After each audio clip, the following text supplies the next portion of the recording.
encontrándome fuera de mí misma, me he encontrado en medio de un valle florido, en el cual he encontrado a mi confesor difunto, muerto el día 10 del corriente, y según su costumbre, de cuando vivía aquí abajo, me ha dicho: Luisa comienza este fabuloso numeral 12º de este volumen 14 del Libro del Cielo, narrando una experiencia mística profundamente significativa, que inicia con una salida de sí misma que denota un estado de éxtasis o arrobamiento, espiritual, y la ubicación en un valle florido, donde se le aparece su confesor recién fallecido. Esta escena no puede reducirse a un mero acto de consuelo piadoso, Está cargada de contenido escatológico. La visión del Valle Florido nos remite inmediatamente, al símbolo del paraíso celestial.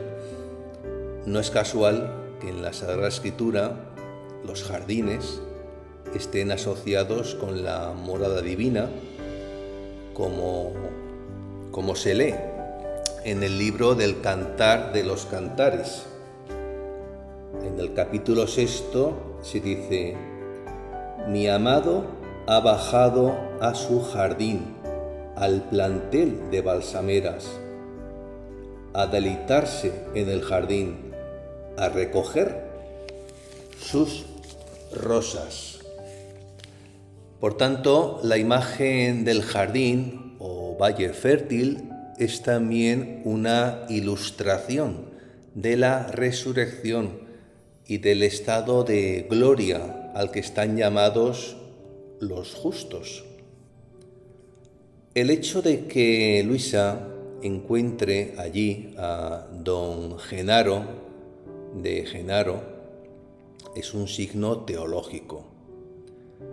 Este sacerdote fue durante 24 años su confesor, un instrumento fiel de discernimiento, obediencia y purificación. Y que se le aparezca a Luisa 3 días después de su muerte y conserve su modo habitual de expresarse es un testimonio elocuente de la continuidad entre la vida terrena y la vida eterna en el misterio del querer divino. No hay ruptura entre lo que se ha vivido en la divina voluntad en la tierra y lo que se continúa viviendo en el cielo. Hay desarrollo, consumación, plenitud. Es la misma voluntad divina, vivida ahora sin obstáculos ni resistencias.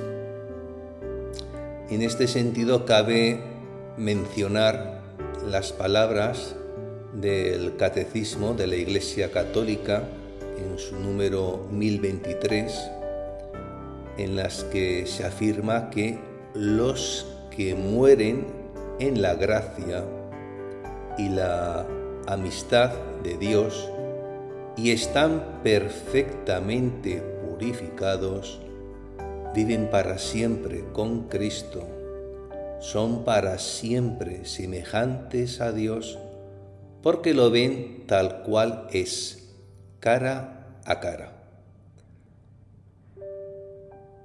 La experiencia de Luisa corrobora esta verdad desde una vivencia directa, y concreta, que transparenta la santidad de quien muere en el fiat supremo.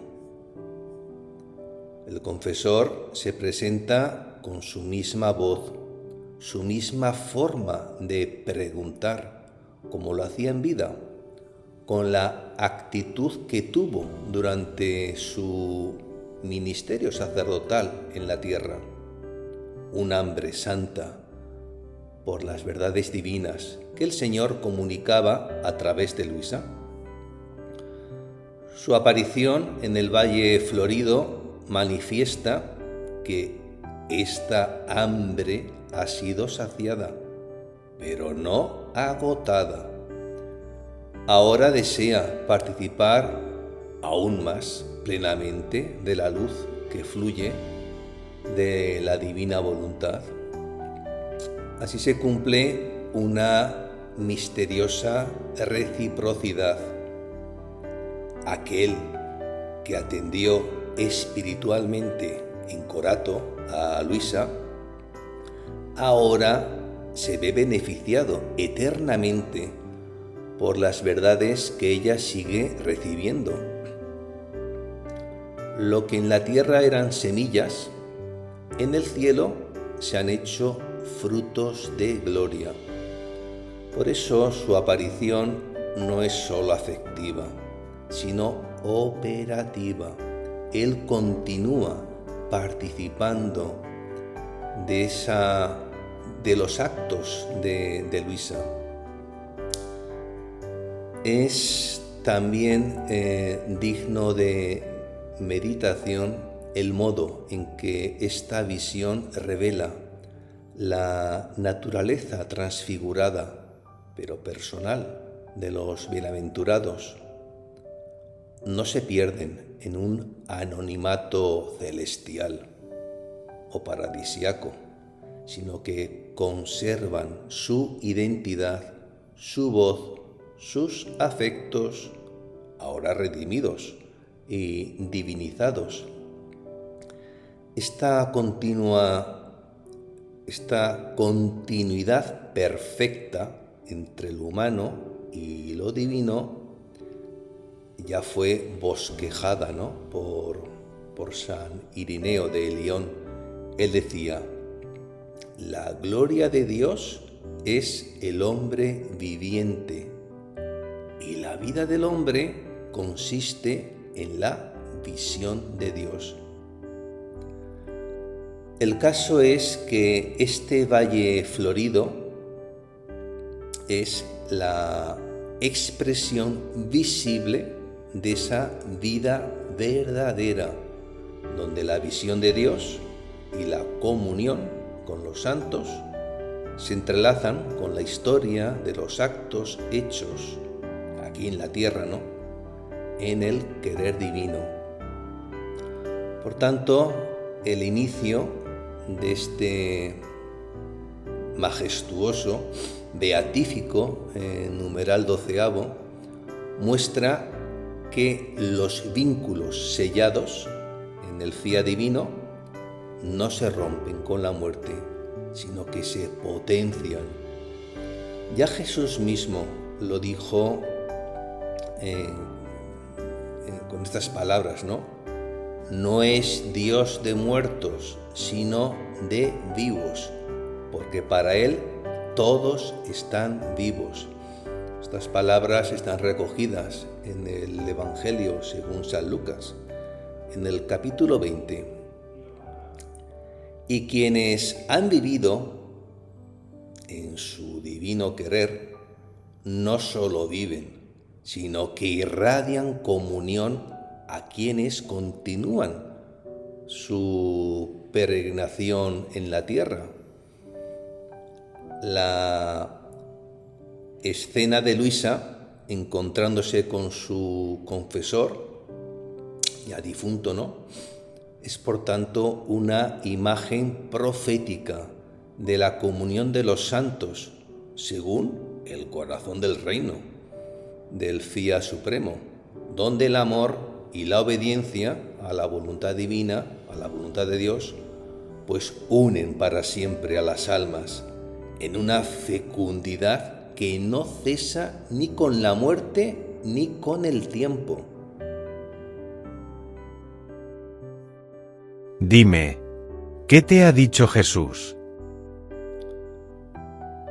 Es una pregunta que nace de una sed eterna, de una disposición purificada que aún en el cielo permanece abierta a recibir luz, verdad y participación más plena en la vida divina.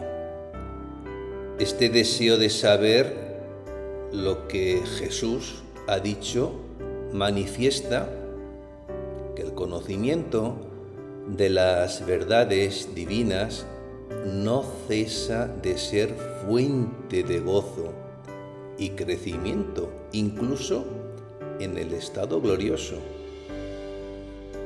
El alma ya no busca para sí, sino porque ha sido introducida en la dinámica del amor eterno, donde toda revelación es una merced, una dádiva para compartir, una expansión de la gloria divina, como enseña el Catecismo de la Iglesia en el número 1024. El Catecismo dice: el cielo es el fin último y la realización de las aspiraciones más profundas del hombre, el estado supremo y definitivo de dicha. Pero esa dicha no es estática, sino en constante irradiación.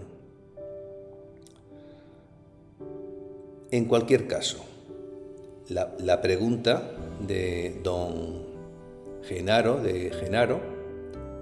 también revela algo esencial sobre el valor de las palabras de Jesús comunicadas en lo íntimo del alma. Y es que no son meras palabras, son actos, son luz, son semillas de eternidad. Y el confesor difunto lo sabe por experiencia, porque mientras vivía en la tierra, en Corato, al recibir de Luisa lo que Jesús le decía, lo llenaba de claridad, de perfume celestial, de deseo santo. Y ahora, en el Valle Florido, en ese Edén celestial, ¿no?, en la eternidad, experimenta que esas verdades siguen irradiando, siguen siendo principio activo de luz y participación. Y en este sentido, la pregunta ¿qué te ha dicho Jesús? Es en realidad la pregunta de toda la creación, de todo el cielo, de todo corazón verdaderamente unido al querer de Dios. Una pregunta que tiene su eco en cada alma dispuesta, ¿no? ¿Qué ha dicho el Divino Esposo? ¿Qué nueva joya de la voluntad divina ha revelado a su esposa? Porque cada palabra de Jesús es una emanación del Fiat Supremo, una chispa que puede encender un mundo, un resplandor que forma parte del retorno de toda la creación a su origen. En lo más profundo, esta pregunta expresa el deseo que el mismo Espíritu Santo inspira. Habla, Señor, que tu siervo escucha. Y quien verdaderamente ha amado en la tierra las palabras de Jesús, como el confesor de Luisa, en el cielo desea aún más intensamente verlas cumplidas, verlas, percibirlas, absorberlas, irradiadas, compartidas. Y es que, como decía San Bernardo de Claraval, el alma que ama desea conocer más a quien ama para amarle más. Y esto es precisamente lo que ocurre aquí. Don Genaro de Genaro, ¿no?, desea conocer lo que Jesús ha dicho a Luisa, porque su amor ha sido purificado y exaltado, y desea, con ese conocimiento, alabar aún más, si cabe, ¿no?, al Señor. Por tanto, esa aparente simple pregunta se convierte en un acto de adoración, de participación activa en la revelación continua del querer divino, y nos enseña a nosotros, almas viadoras, que deseamos vivir en el don de la divina voluntad, que cada palabra de Jesús, en cada uno de los numerales de los 36 volúmenes, recibida en el corazón, es un bien, y es un bien eterno, que no se pierde, que forma parte del tesoro vivo de la Iglesia, de esa Iglesia, pues ya sabemos, triunfante, militante.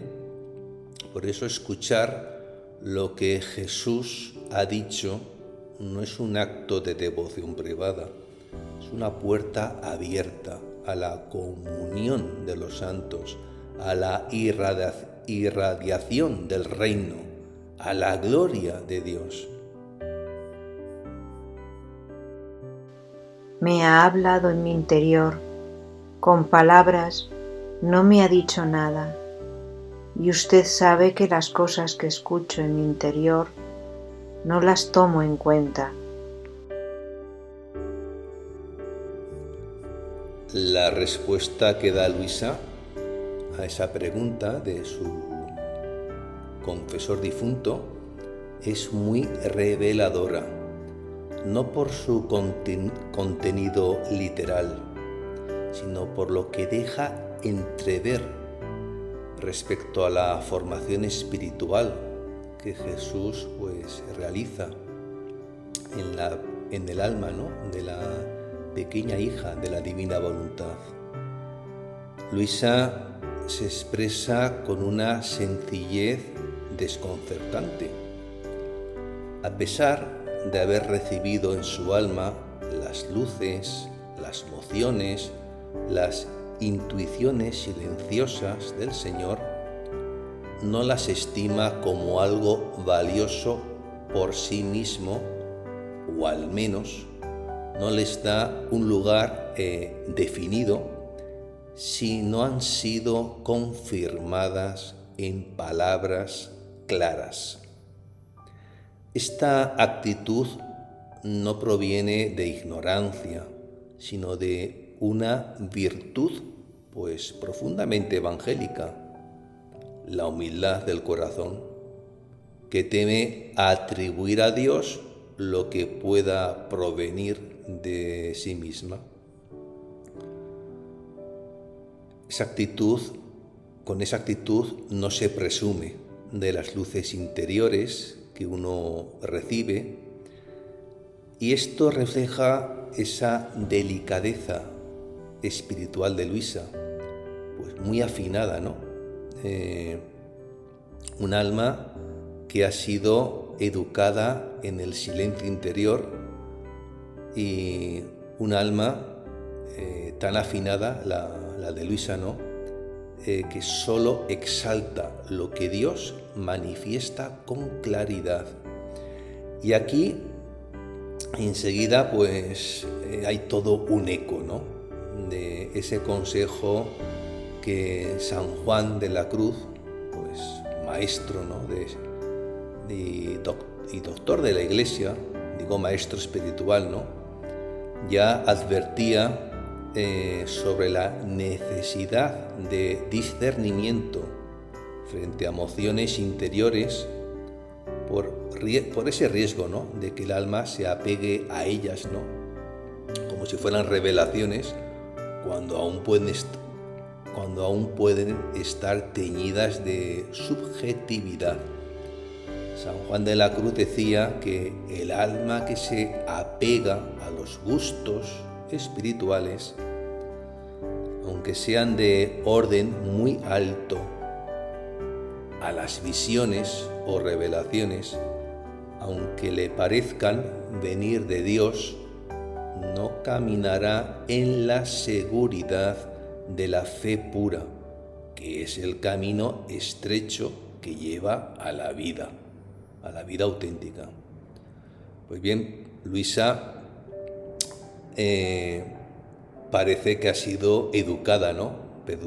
Educada no por San Juan de la Cruz, sino por el mismo Jesús en esta misma escuela, ¿no? Solamente lo que Jesús dice claramente, lo que ella puede repetir con fidelidad, es lo que conserva. El resto pues, lo deja en un silencio reverente, algo así como María, ¿no? María conservaba todas estas cosas, meditándolas en su corazón, nos dice el Evangelio de Lucas. También es muy notable cómo esta respuesta de Luisa muestra una pedagogía divina. Jesús no siempre habla con palabras. A veces su modo de comunicar es más profundo, más real, más transformador. Habla con la presencia, con la luz, con el movimiento del querer divino en el alma. De modo que las verdades no llegan siempre como vocablo, sino como infusión. Y Luisa, en su humildad, pues no se atreve a considerar eso como algo comunicable, porque no le ha sido dado en forma de palabra definida, con una palabra clara. Ya sabemos que Dios se comunica al hombre adaptándose, ¿no?, a su lenguaje, ¿no? Dios, condescendiendo en su amor eterno, va revelándose progresivamente, ¿no? Y este modo progresivo incluye momentos en que la palabra no se reviste de lenguaje humano, sino que se derrama como comprensión silenciosa, como irradiación interna. En estas visitaciones interiores en las que Dios no dice nada, pero lo dice todo, Luisa no se detiene a interpretar ni a engrandecer esas visitas o visitaciones. Su alma está tan bien afinada que ha aprendido a esperar, a que Jesús mismo sea quien hable con claridad. Y mientras tanto se contenta con amarle, adorarle y obedecerle en el silencio. Por eso esta respuesta de Luisa al confesor nos revela algo esencial en la espiritualidad del libro de cielo. Lo que se recibe del querer divino no se mide por el impacto emocional ni por la elevación de la inteligencia, ni siquiera por la claridad con que se experimenta interiormente, sino por la medida en que esa luz se vuelve operante, o sea, que se traduce en actos, en fidelidad, en transformación. Así como el maná del desierto no podía acumularse sin corromperse, tampoco las luces del fiat pueden ser guardadas para uno mismo como tesoros individuales, deben ser confirmadas y una vez confirmadas, transmitidas y una vez transmitidas, vividas. Y en este sentido, Luisa es modelo de una obediencia lúcida. Solamente transmite lo que Jesús dice claramente. Lo demás lo entrega al olvido, no por negligencia, sino por obediencia y por humildad.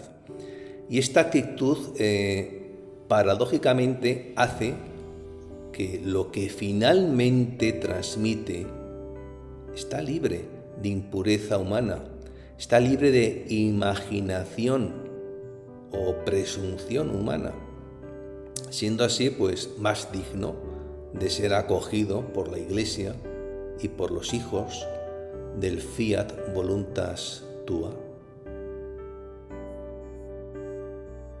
Quiero oír también lo que te ha dicho en tu interior. La réplica de don Genaro, de Genaro, ¿no?, expresa una sed ardiente por recibir, aún en el cielo, las verdades del nuevo evangelio del reino, ¿no?, del querer divino. Y esa súplica del confesor ya glorioso es una manifestación profunda, ¿no?, de cómo en la gloria celestial continúa vibrando el anhelo por participar de las comunicaciones divinas. Pues toda verdad que brota del querer supremo no es solo conocimiento, es luz, es alimento, es vida para el alma bienaventurada. Las verdades que Jesús revela a Luisa no son limitadas por el tiempo ni por la muerte, ¿no? El hecho de que un alma glorificada, ya saciada de Dios, aún desee recibir esas verdades, muestra que estas verdades son participación real en el ser divino y radiaciones eternas de su esencia, que embellecen y glorifican aún más a quien las acoge. Por eso el confesor no solo quiere oír por deleite, sino porque en esa escucha continúa cumpliendo con alegría la voluntad de Dios. La vida en el cielo no es un spa, no es una inactividad pasiva, sino una participación activa y gozosa en el designio divino. Los bienaventurados no dejan de estar involucrados en el tercer fiat. Su alegría proviene de esta perfecta sintonía, ¿no?, con la divina voluntad. Y también es muy revelador que don Genaro, de Genaro, ¿no?, diga quiero oír. Ese quiero, no es un capricho, es la expresión de una voluntad unificada con la divina. Es la expresión de una voluntad purificada que, al no estar ya sujeta, ¿no?, a las sombras del mundo, solo desea lo que Dios quiere. Por tanto, ese deseo refleja el mismo anhelo del Señor por darse, por comunicarse, por expandir su luz. En este punto, el alma gloriosa se vuelve como el Altísimo. Desea que la palabra se escuche, desea que la palabra se ame, se contemple, se reciba. San Pablo en la primera carta a los Corintios lo dice así, ¿no? Ahora vemos como en un espejo confusamente. Entonces veremos cara a cara. Mi conocer es ahora limitado. Entonces conoceré como he sido conocido por Dios. Este es en el capítulo 13 de la primera carta a los Corintios. El alma del confesor, aunque glorificada, aún puede crecer en conocimiento amoroso de Dios. Y ese crecimiento se alimenta, ¿no?, de las verdades que el Señor sigue pronunciando en Corato. Esta sed de don Genaro, de Genaro, es también un eco de las palabras de San Agustín, aquella célebre frase, ¿no?, de las confesiones de San Agustín: nos hiciste, Señor, para ti, y nuestro corazón está inquieto hasta que descanse en ti. Claro, en el caso de un alma gloriosa, un alma bienaventurada, ese descanso no es pasividad, sino gozo activo, que se incrementa con cada nueva verdad que brota del fiat eterno. Por eso quiere oír lo que Jesús le ha dicho a Luisa, porque incluso los ecos más íntimos del Señor son gemas celestes, son joyas celestiales que aumentan la gloria de quien las acoge. Las verdades divinas, aunque sean pronunciadas en el tiempo, llevan en sí la savia de la eternidad y por eso sigue siendo deseadas por las almas bienaventuradas. Y yo, como obligada, me ha dicho: Luisa aquí se muestra como obligada, no tanto por una coacción externa, sino por una moción interior del querer divino, que la mueve a revelar lo que Jesús le ha comunicado.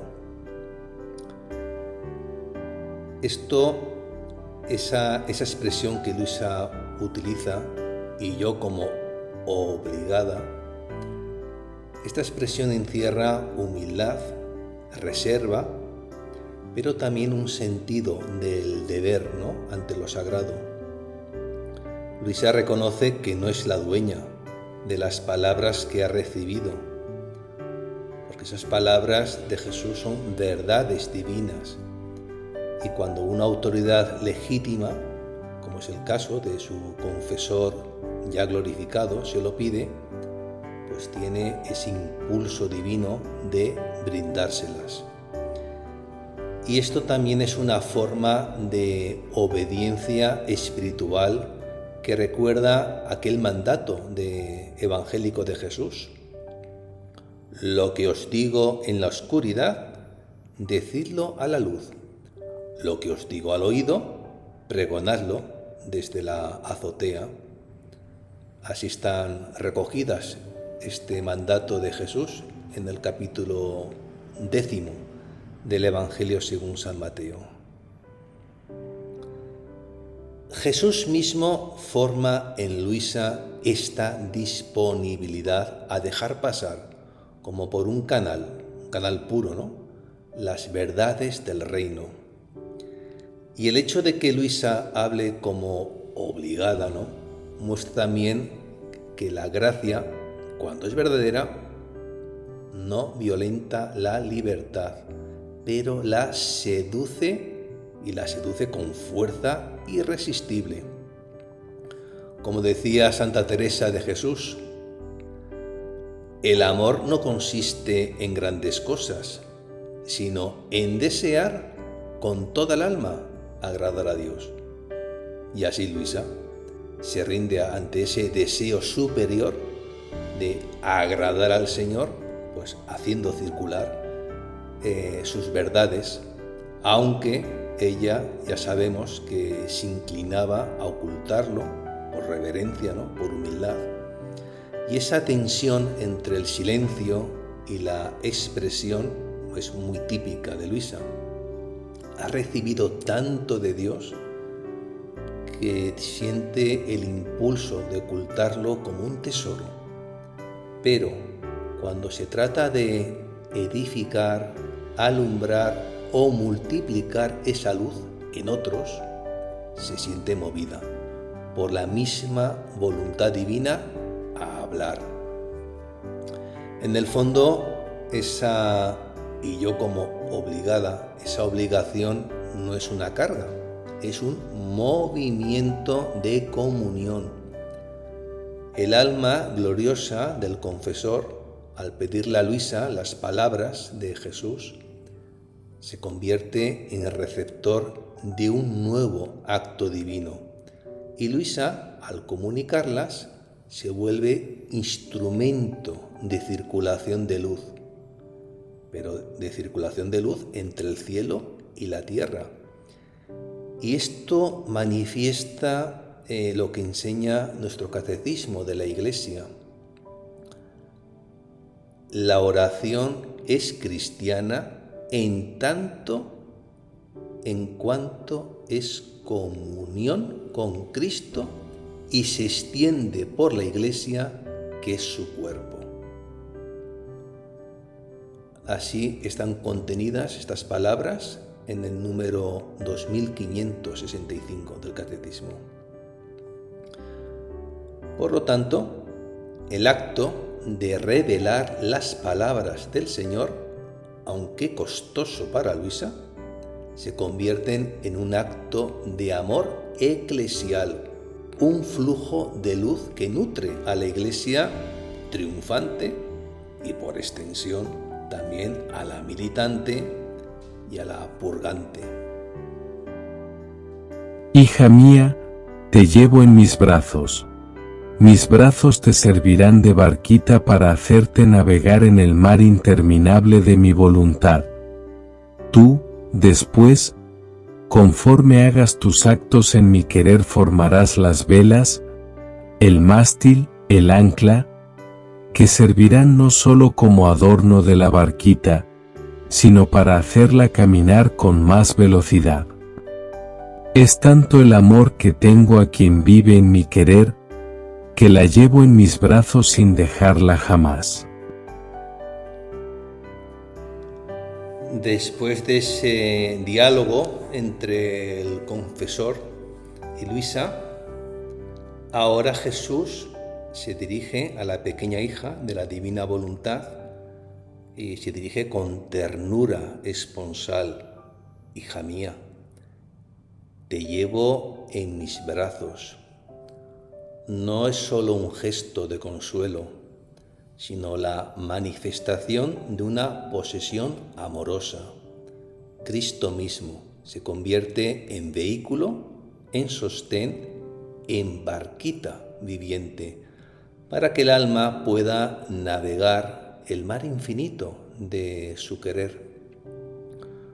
Sus brazos, símbolo del poder redentor, creador y amante de Dios, no solo sostienen, sino que se transforman en una embarcación mística.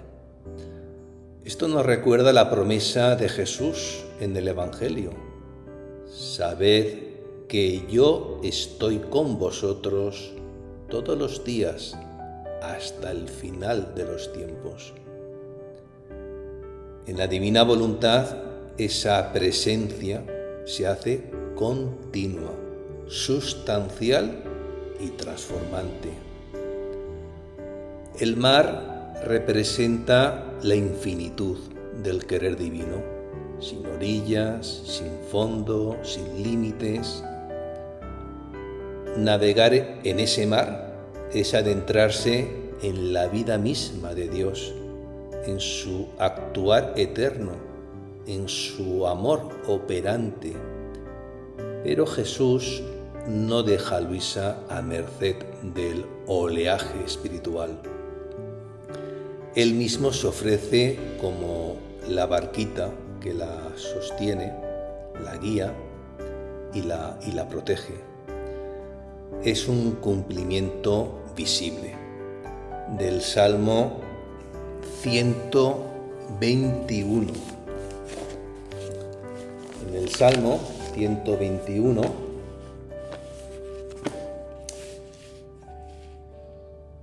se dice: El Señor te guarda a su sombra, está a su derecha.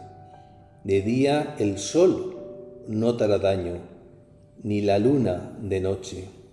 El Señor te guarda de todo mal. Él guarda tu alma. El Señor guarda tus entradas y salidas, ahora y por siempre. Salmo 121. Sin embargo, pues no se trata de una singladura marítima ni de un viaje pasivo. Jesús señala que conforme se hace los actos en el divino querer, se van formando las velas, el mástil, el ancla. Es decir, el alma no es simplemente llevada, el alma coopera. Sus actos, aunque pequeños en apariencia, cuando se hacen en el fiat supremo, ya sabemos que adquieren un valor eterno y además estructuran, forman, embellecen esa barquita que es a la vez pues medio de transporte, pero también es figura, ¿no?, del propio ser del alma, ya transformada, transfigurada, ¿no? Cada acto en la divina voluntad es una construcción interior, un crecimiento del cuerpo de luz, una expansión del alma. De hecho, las velas son la docilidad al soplo del Espíritu Santo. El mástil, pues es la firmeza en el querer de Dios. El ancla es la esperanza teologal que estabiliza el corazón en medio del mar sin fondo. Es estabilizar el corazón en medio del mar, de ese mar sin fondo, ¿no?, de lo divino, ¿no? Una esperanza teologal. Y por tanto, esa barquita, visto lo visto, pues ya sabemos, no es decorativa. Jesús mismo dice que estos elementos, ¿no?, servirán no solamente como adorno, sino para hacerla caminar con más velocidad. El alma que más se ejercita en ese quehacer incesante, en ir dando a luz actos divinos, pues más se desplaza, más penetra en los secretos de Dios, más avanza en la fusión con la vida divina. Y por ello la vida espiritual no depende simplemente del esfuerzo humano, aislado, ¿no?, sino de la calidad sobrenatural de los actos realizados en unión con el querer eterno. Jesús declara que es tanto el amor que tiene al alma que vive en su querer, en su divina voluntad, que la lleva en sus brazos. Y no solamente es que la lleve en sus brazos, sin dejarla jamás. Y aquí se toca la esencia del vivir en la divina voluntad. Esta nueva vida es una unión inseparable, ininterrumpida y establecida no por mérito humano, sino por correspondencia al don de dones. Jesús no abandona jamás al alma que ha hecho de su voluntad divina su morada. Como decía San Juan de la Cruz, el alma que ama a Dios verdaderamente no cesa de buscarle con solicitud amorosa en todas las cosas. Pero aquí es el mismo Dios quien por amor no cesa de llevar al alma consigo en sus brazos, en sí mismo, como un tabernáculo viviente. En definitiva, Jesús lleva al alma como barquita de luz en sus brazos, pero el alma colabora activamente en esa navegación sagrada. El mar es infinito, el viaje eterno, el timonel Cristo, el destino la fusión plena con la voluntad santísima de Dios. Pero mientras esto decía, he visto los brazos de Jesús en forma de barquita y yo en medio de ella. El confesor, al oír esto, me ha dicho: lo que Jesús le había dicho en su alma, ahora se le manifiesta en una imagen sensible, una experiencia espiritual de fuerte densidad simbólica. Sus brazos, que antes eran nombrados por Jesús como barquita, se le hacen visibles a Luisa en esa forma náutica. Es decir, la visión confirma la palabra y lo invisible se hace imagen para que el alma, a través de los sentidos espirituales, pueda saborear, comprender y recordar con mayor hondura la realidad que se le comunica. En esta visión, Luisa se descubre contenida en el amor de Cristo, envuelta, sostenida, trasladada. La forma de barquita que asumen los brazos de Cristo expresa que no se trata de un apoyo estático, sino dinámico. Jesús la conduce, Jesús la desplaza, la hace avanzar en el mar eterno de la voluntad divina. Y don Genaro, al oír este lenguaje revelador, responde con un entusiasmo que no es solamente humano, es que es teologal.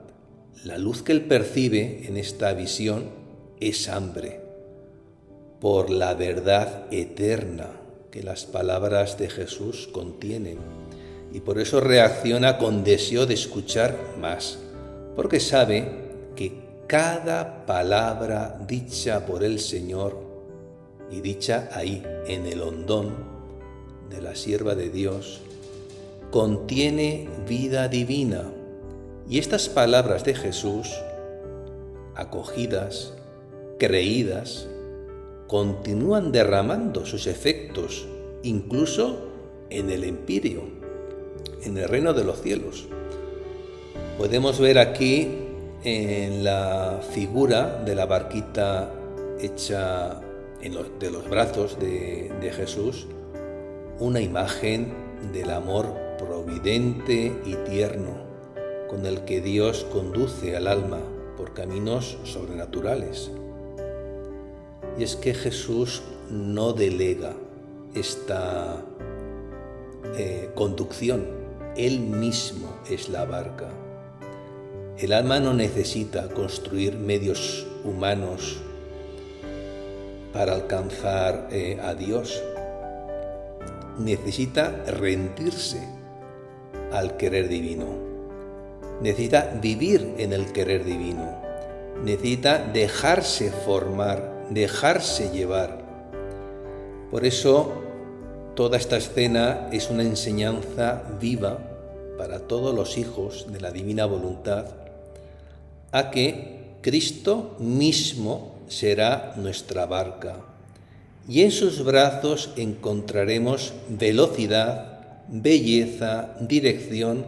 ¿Para qué? Para navegar en el mar sin límites del Santísimo Querer. Debes saber que cuando Jesús te habla y te manifiesta sus verdades, son rayos de luz que llueven sobre ti. Después tú, cuando me las manifestabas a mí, no teniendo su virtud, me las manifestabas a gotas, y mi alma quedaba toda llena de aquellas gotas de luz. Y aquella luz me incitaba más y me daba más deseos de escuchar otras verdades para poder recibir más luz. Porque las verdades llevan el perfume celestial, la sensación divina, y esto solo al oírlas. ¿Qué será para el que las practique? Es por esto que amaba y deseaba tanto escuchar lo que te decía Jesús, y quería decirlo a los demás. Era la luz, el perfume que sentía y quería que otros tomaran parte en ello. Si supieras el gran bien que ha recibido mi alma al escuchar las verdades que te decía Jesús. Como todavía gotea luz y expande perfume celestial, que no solo me da refrigerio, sino que me sirve de luz a mí, y a quien está cerca de mí, y conforme tú haces tus actos en el querer divino, yo tomo parte especial, porque me siento la semilla que tú pusiste en mí de su querer santísimo. En esta confidencia magna de don Genaro de Genaro, ¿no? En ella se desentraña la naturaleza y el efecto de las verdades divinas comunicadas por Jesús a Luisa, y que el libro del cielo las custodia como venerable copón espiritual.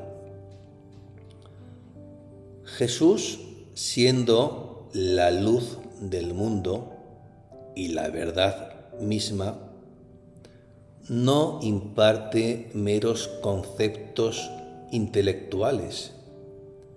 Jesús brinda emanaciones vivas de su propia esencia divina. Estos rayos de luz son participaciones de la vida y el conocimiento de Dios, que inundan el alma de Luisa con una intensidad y una pureza sobrenatural. Es una infusión directa de sabiduría y amor divinos, una experiencia que trasciende la comprensión humana ordinaria. Ciertamente, la palabra de Jesús es luz, luz pura, directa, transformadora. En el alma de Luisa, esa luz cae como un diluvio de claridad que la inunda enteramente, pero cuando ella la transmite, al hacerlo con medios humanos, ya no es un rayo, sino una gota. Sin embargo, esa gota contiene todavía el perfume celestial y también contiene la sensación divina, porque conserva la sustancia de lo eterno. La palabra divina, incluso comunicada en forma humana, reducida, ¿no?, sigue teniendo una potencia inagotable. Y por eso fecunda, transforma, arrastra, perfuma.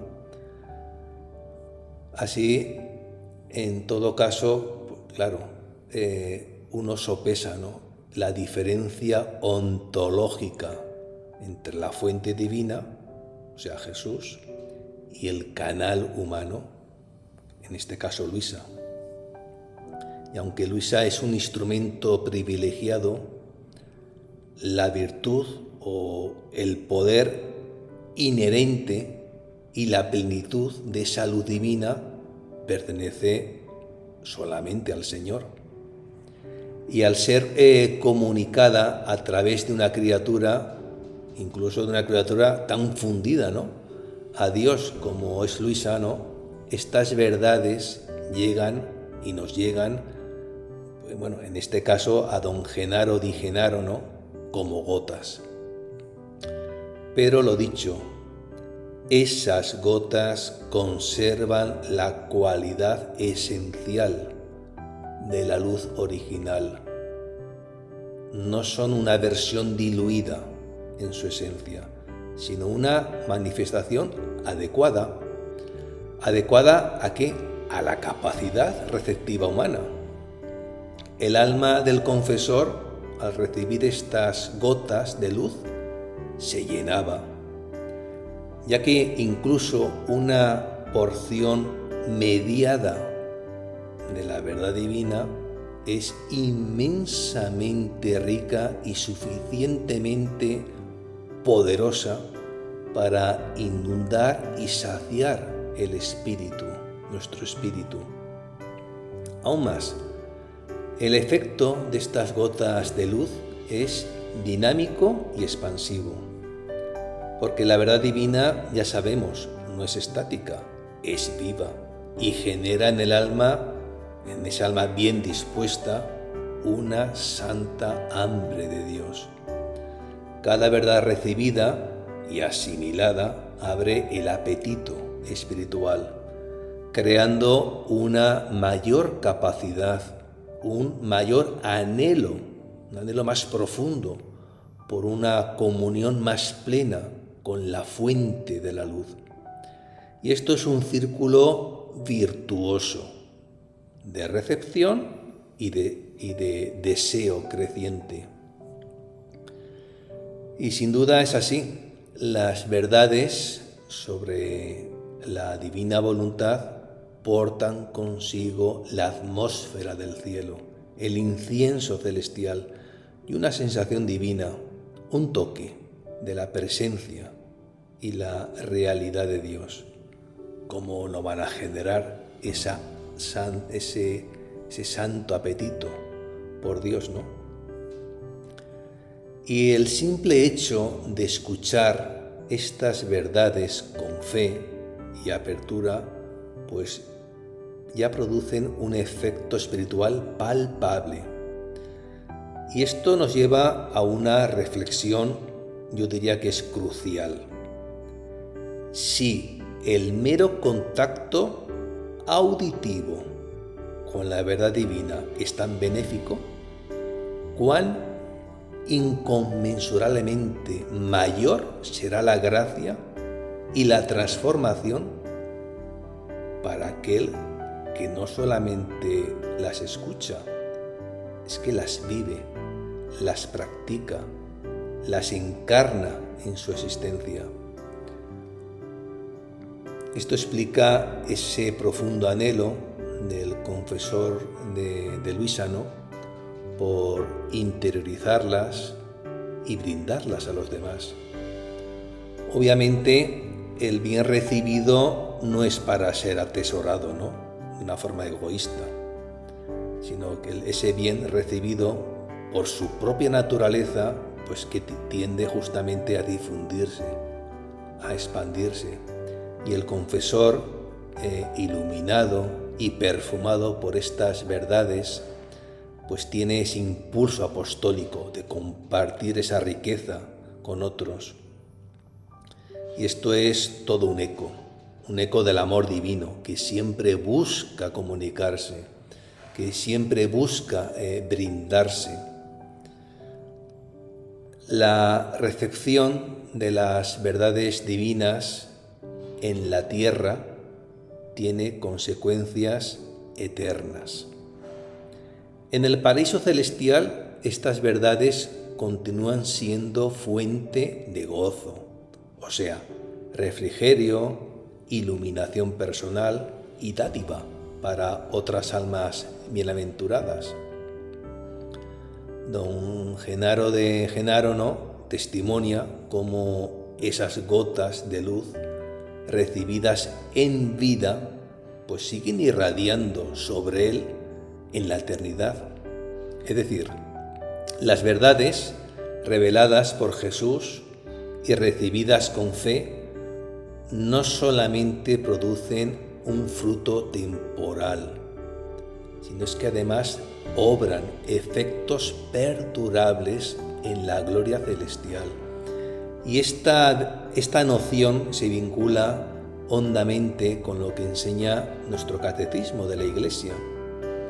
En el capítulo 131, el catecismo afirma: es tan grande el poder y la fuerza de la palabra de Dios que constituye sustento y vigor de la Iglesia, firmeza de fe para sus hijos, alimento del alma, fuente límpida y perenne de vida espiritual.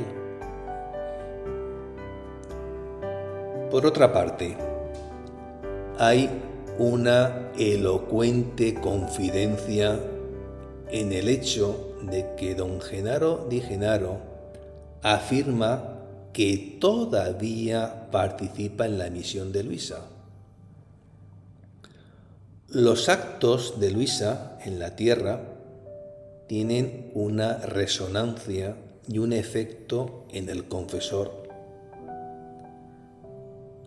ya glorioso.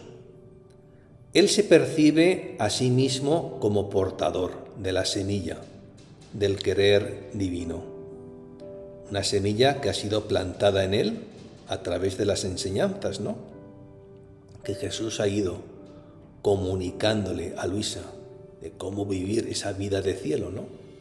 O sea, cómo vivir el reino, ¿no?, aquí en la tierra como ya se vive en el cielo. Y esa semilla, pues no es inerte, está viva, es una semilla divina, está conectada a su fuente, a su rostro original, al hondón del ser divino. Así, a medida que Luisa vive, actúa en la divina voluntad, pues claro, el confesor participa de esa vida gloriosa, experimentando un crecimiento, experimentando y saboreando una profundización en su propia bienaventuranza y en su unión con Dios. Y aquí se abre una dimensión de alta relevancia, ¿no? Los frutos de los actos en la divina voluntad no se limitan a quien los realiza, sino que se esparcen, se comparten como luz y perfume que tocan a otros, incluso en la eternidad. Y esto crea una comunión de vida y gracia entre las almas, tanto viadoras como bienaventuradas, al estar unidas en el mismo querer eterno. Las verdades de la divina, de esa ciencia, ¿no?, de la divina voluntad, una vez acogidas, establecen un vínculo perpetuo y además fructífero entre los hijos del fiat voluntas tua, y un vínculo entre ellos y con Jesús, un vínculo que trasciende las barreras del tiempo y de la muerte. Los actos realizados en el querer supremo, ¿no?, sostienen una comunión entre vivos y difuntos, donde la vitalidad sobrenatural circula como un río que nutre a todos los que participan de la corriente de gracia que trasciende el siglo, ¿no?, y el espacio, ¿no?, y que une cielo y tierra en un mismo torrente de amor divino. Y yo, déjeme ver su alma, cómo es que gotea luz. Y él, abriéndose por la parte del corazón, me hacía ver su alma, toda chorreando luz. Esas gotas se unían, se separaban, una corría sobre la otra. Era muy bello verlo. Estas palabras ofrecen una imagen vívida que encapsulan la acción transformadora de la divina voluntad. Luisa, movida por un deseo puro y lleno de sencillez, pide ver el alma de su confesor difunto, con una inocencia que roza la contemplación angélica. Y él, respondiendo a ese deseo, le permite contemplar su alma glorificada, toda chorreando luz, en una imagen que trasciende lo simbólico para adentrarse en lo real de la vida beatífica. Lo que Luisa contempla no es una metáfora, sino una verdadera manifestación del estado de un alma que ha sido transformada por el contacto con las verdades divinas. El corazón que el confesor abre no es sólo la sede del amor humano, sino el lugar donde se ha sellado la alianza con la divina voluntad. Por eso de su interior brotan gotas de luz que no son estáticas, sino vivas.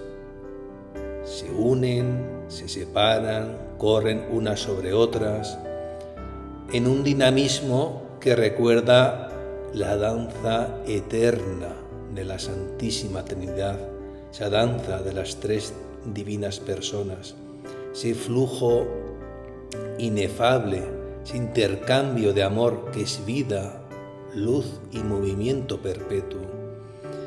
En este sentido, las gotas de luz no solo manifiestan gloria, sino comunión, una irradiación participativa, ordenada, viva, en esa inefable, e indecible e incesante danza de la Trinidad Sacrosanta. El caso es que aquí se cumple y se consuma la promesa del Señor, esa promesa que está contenida en el Evangelio según San Juan, en el capítulo 14. El que me ama guardará mi palabra, y mi Padre lo amará, y vendremos a él y haremos morada en él. Pues así es, el alma del confesor, al haber recibido y amado las palabras de Jesús, aunque fueran comunicadas como gotas a través de Luisa, el alma de don Genaro, de Genaro, se ha convertido en morada trinitaria, y esa inhabitación pues ahora brilla, con claridad en su estado glorioso. Las gotas de luz son testimonio visible de una comunión que no se ha apagado, sino que se ha intensificado en la Jerusalén celestial.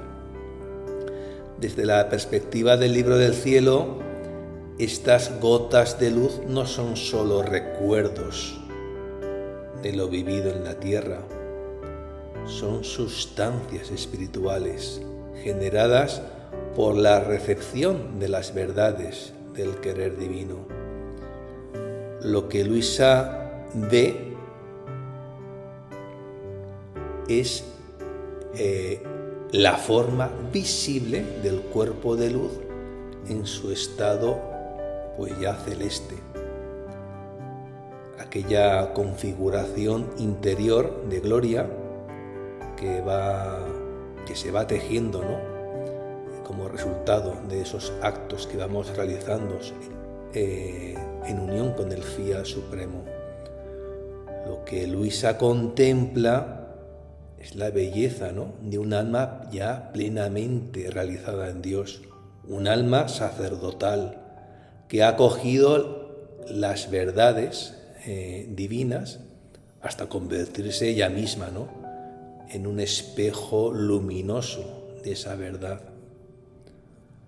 La visión que se le concede a Luisa es una anticipación de lo que nos espera si nos dejamos plasmar por la luz de la divina voluntad. ¿Qué nos espera? Pues una belleza que no es propia, sino que es el reflejo y la irradiación de la misma luz eterna.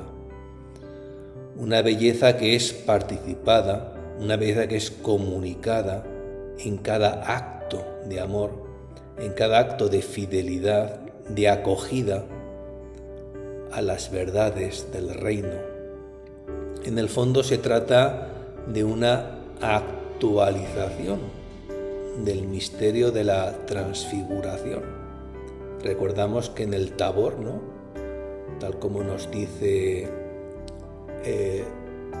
los evangelios, su rostro resplandecía como el sol y sus vestidos se volvieron blancos como la luz.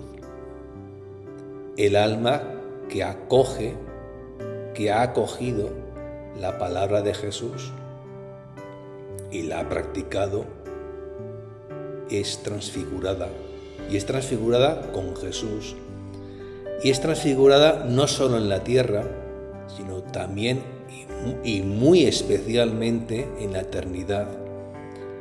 La nueva vida en la divina voluntad es una realidad que embellece y que glorifica al alma, hasta hacerla un manantial de luz por toda la eternidad.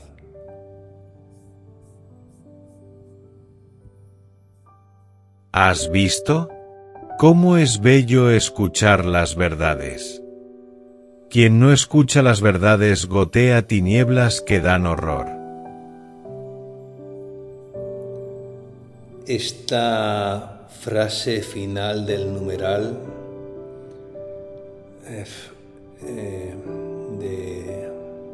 del alma, ¿no?, ya glorificada, del confesor difunto, un alma ya radiante de luz.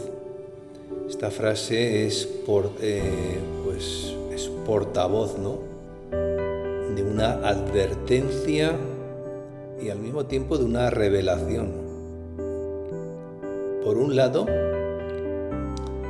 la belleza de escuchar las verdades radica en su capacidad de impregnar el alma con la luminosidad divina, como se caló en esa visión del alma, ¿no?, chorreando de luz, ¿no? Pero por otro lado, cuando don Genaro Di Genaro, ¿no?, pues contrasta esto con las tinieblas que brotan de quien rechaza la verdad, claro, introduce una dimensión dramática.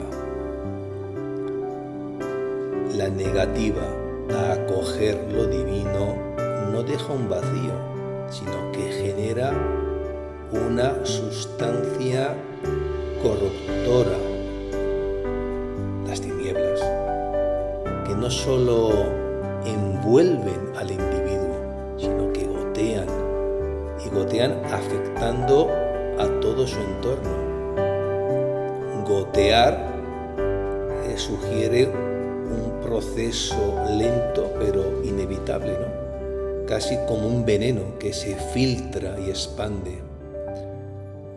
No es una oscuridad estática, sino un flujo tóxico que da horror, que provoca repulsión espiritual, alejamiento de lo sagrado, y en última instancia, pues desesperación.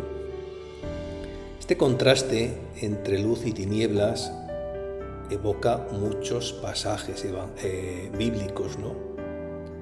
La luz brilla en la tiniebla y la tiniebla no lo recibió. Pero aquí se personaliza. Cada alma es un goteo de una o de otra fuerza, dependiendo de su apertura a la verdad. La imagen de las tinieblas que gotean subraya la responsabilidad individual. No es que Dios condene, sino que el rechazo voluntario de su luz genera una consecuencia, la corrupción. El horror no es un castigo, sino es el fruto de habitar en la ausencia de Dios, cuya luz es vida, orden y amor. La belleza de la luz y el horror de las tinieblas son experiencias sensibles que definen la calidad del alma. La belleza es sinónimo de armonía, de coherencia con el diseño divino, mientras que el horror refleja la deformidad del pecado, la ruptura de la comunión con lo eterno. Quien se alimenta de la verdad se vuelve refulgente, quien la rechaza se opaca. No existe neutralidad frente a la verdad. O se es irradiador de luz o emisor de tinieblas. Gotear tinieblas conlleva emitir horror, desfiguración, desorden. Las tinieblas no son solo ausencia de luz, sino presencia de un influjo corruptor que al gotear contamina. Las verdades de la divina voluntad son esa luz que viene del Verbo de Dios y, como en el Génesis, separa la luz de las tinieblas, dando origen a una nueva creación espiritual. Por eso, el rechazo de la verdad no es simplemente una carencia, sino una deformación activa, una generación de desorden espiritual. Las tinieblas que gotean en el alma, que no escucha, son corrupción del entendimiento, enfriamiento de la voluntad, endurecimiento del corazón. En otras palabras, cada verdad escuchada y acogida es una semilla de eternidad, una chispa de transfiguración, mientras que cada verdad rechazada deja en el alma una sombra que puede convertirse en abismo. Don Genaro de Genaro da testimonio de la gloria que recibe por haberlas oído, amado y compartido, pero también con profundo realismo señala el destino espantoso de las almas que se cierran a la verdad, que desprecian la luz del querer divino. No hay término medio. Así lo proclama también el Evangelio. El que obra la verdad se acerca a la luz para que se vea que sus obras están hechas según Dios. Pero quien la rechaza se interna en las tinieblas, que no solo lo envuelven, sino que comienzan a brotar de su interior, porque el alma no cumple el propósito para el que fue creada. Y fuimos creados justamente para vivir en alianza con la voluntad de Dios. Esa es la verdad. La divina voluntad es la fuente de toda vida, la fuente de toda santidad, mientras que vivir fuera de la divina voluntad y por tanto vivir en el querer humano, desligado, divorciado del querer divino, equivale a permanecer en la oscuridad espiritual. Mientras que don Genaro ilumina a los que están cerca, las tinieblas de quien rechaza la verdad afectan a su entorno y crean un clima espiritual donde se destila esterilidad, vacío, desolación. Así que esta última frase, ¿no?, de este prodigioso numeral, ¿no?, 12avo, se convierte en una exhortación, yo diría que apremiante, ¿no?, para abrirse a las verdades del reino. Y esto no es solamente un acto de fe, eso implica una elección de belleza eterna, de luz perpetua, de configuración con Cristo.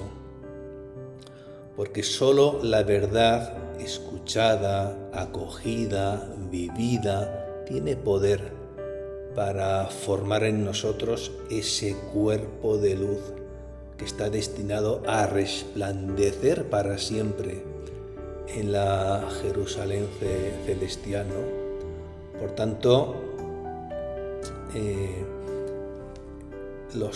todo hijo del fiat voluntas tua, ante estas palabras de don Genaro, ¿no?, pues lo acogemos, esa exhortación, para abrirnos, si aún cabe más, ¿no?, a las verdades del reino.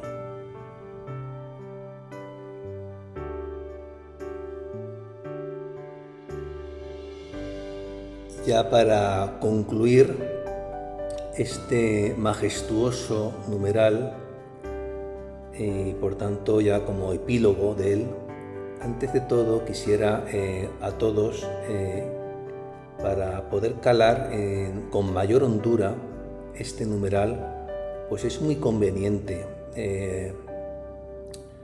rememorar, ¿no?, del volumen anterior, el volumen 13, concretamente el numeral 54, que tiene como fecha 25 de enero de 1922, que tiene como título Cada verdad contiene en sí una bienaventuranza, felicidad, alegría y belleza distinta.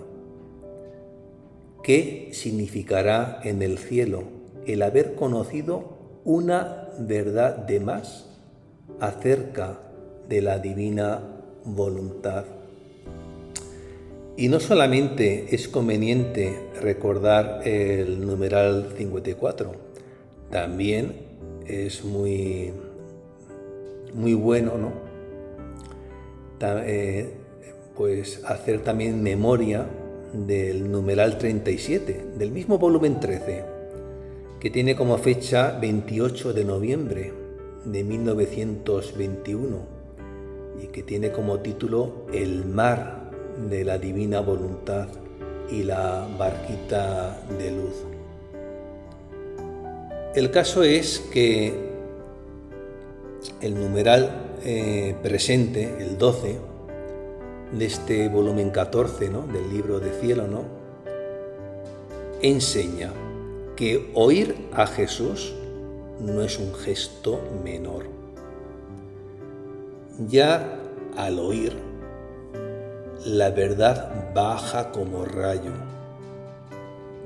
y al ser compartida corre como gotas que iluminan, perfuman y dan refrigerio. Los actos en el divino querer construyen la nave con la que Jesús mismo nos lleva. velas para el soplo, mástil para la altura, ancla para la perseverancia. La luz recibida no muere con quien la escuchó, no se queda criando malvas, permanece como claridad operante, obrante, como vínculo de comunión. Y finalmente el numeral pues nos brinda una advertencia: donde se rehúsa la escucha no hay neutralidad, sino goteo de tinieblas. Por eso el camino es simple y grande, ¿no? Acoger la palabra, transmitirla con humildad, dejar que el querer de Dios convierta en navegación segura, ¿no? El mar infinito que tenemos por delante.